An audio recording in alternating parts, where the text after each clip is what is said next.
What's going on, everybody? This is your boy, the Sebastian Alexander Bonet from the legendary House of Bonet. I keep doing this, you can call me His Royal Highness, and welcome to another episode of Rhoyally Fucked.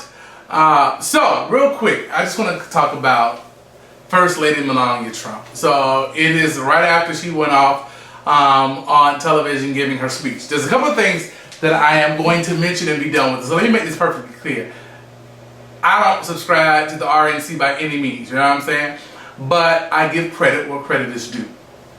She had a very good speech. Now, I am not a fact checker. I can't tell you if this bitch copied from Obama, from Michelle Obama, from Laura Bush, from Eleanor Roosevelt, bitch, from Jacqueline Kennedy Onassis. I can't tell you that. But from what I heard, it was really good. I watched it from the beginning to the end. I'm surprised, one, that Mama spoke that long, right? Mama, okay, so let's go from the very beginning, because my mind is all over the place. Normally the president walks the wife out, right? Melania was like, nah, bitch, I'm good. I don't need it. I'm my own woman. I don't even really don't even want to be seen with you. But since I got to do this, and this is the gig that I'm signed up for at the current moment, you go and take your paste orange ass out there and sit on down. I'm gonna come out in my green, brownish green military cut suit with her buttons. One thing about Melania, you cannot dislike Mama all you want. Mama's fashions are the tea.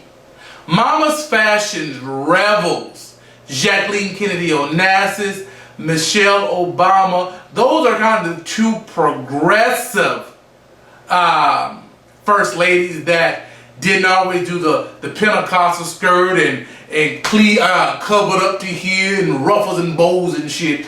Mama's fashion, she had some hit or misses. That jacket that with the writing on back as she was walking up Air Force One was really insensitive. But Mama's fashions are the tea.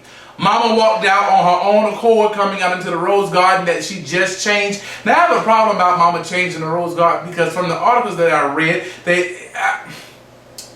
to me, there is something to be said about tradition, right?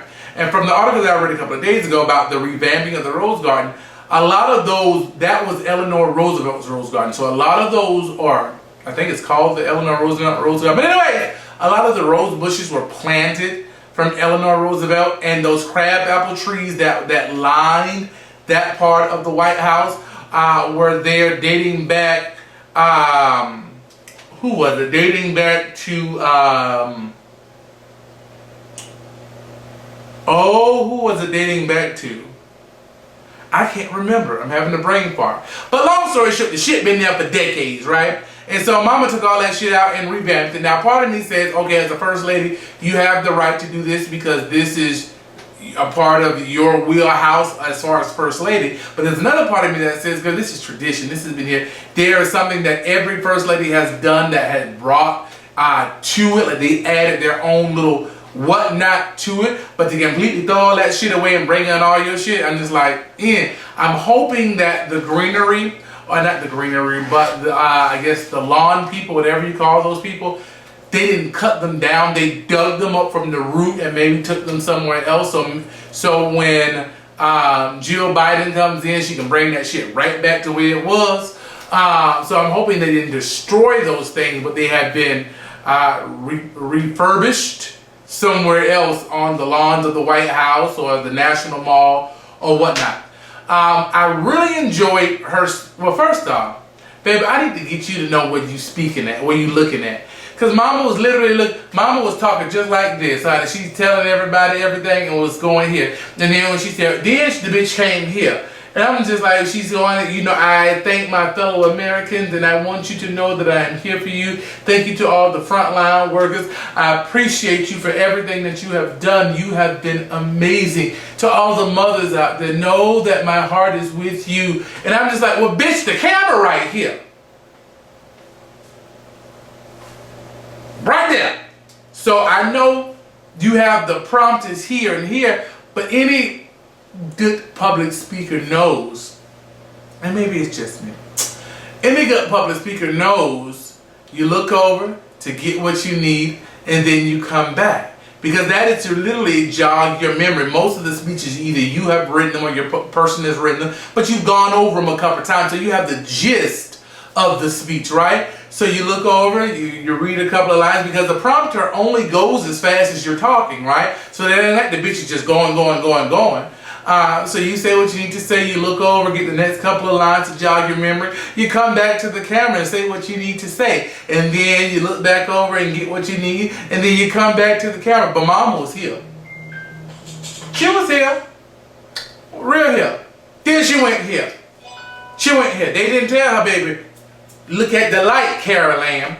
I appreciated her speech because it was more about her and speaking directly to the American public versus her husband's election. She made bits and pieces or references to her husband, and she was very presumptuous that when he is elected in 4 more years, it gave me very much more that she was talking about her as first lady for 4 more years versus her husband as president for 4 more years. It was very engaging. It was speaking to the heart of the issue. From what I know, from what I saw, no other person really talked about coronavirus. And when they did, they spoke about it in the past tense as if it was over. But she spoke directly to the Americans, directly to frontline workers, especially to moms, about the bullying of social media, all of those things. She was very personable.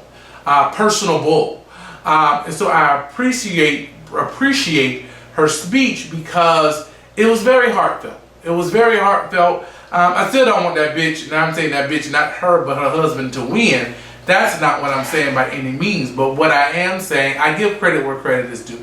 It was a very personable speech, besides her looking around, looking all kinds of places. I think she did a good job. And this is just me being unbiased, reaching their base, reaching the American people on issues that we all are dealing with, COVID-19. I believe she's the only one, as far as up to date in the RNC, that has literally said COVID-19, called it a thing, called it by name, called a spade, and not be, the Chinaman flu and all of that good stuff as her husband does. So I enjoyed it, and that's all I really have to say about it. She spoke longer than what I thought she would have, and I'm pleased with it. She didn't make a fool of herself. So with that being said, this is your boy Sebastian. There's the email right here. We have a new segment called Ask His Royal Highness, rhoyallyphuckked@gmail.com. Shoot your emails over, and we will start addressing those really soon. There's going to be a circle right here in the middle for you to subscribe, 2 videos right here for you to like, share, and we'll be talking soon. Peace and much love. Bye.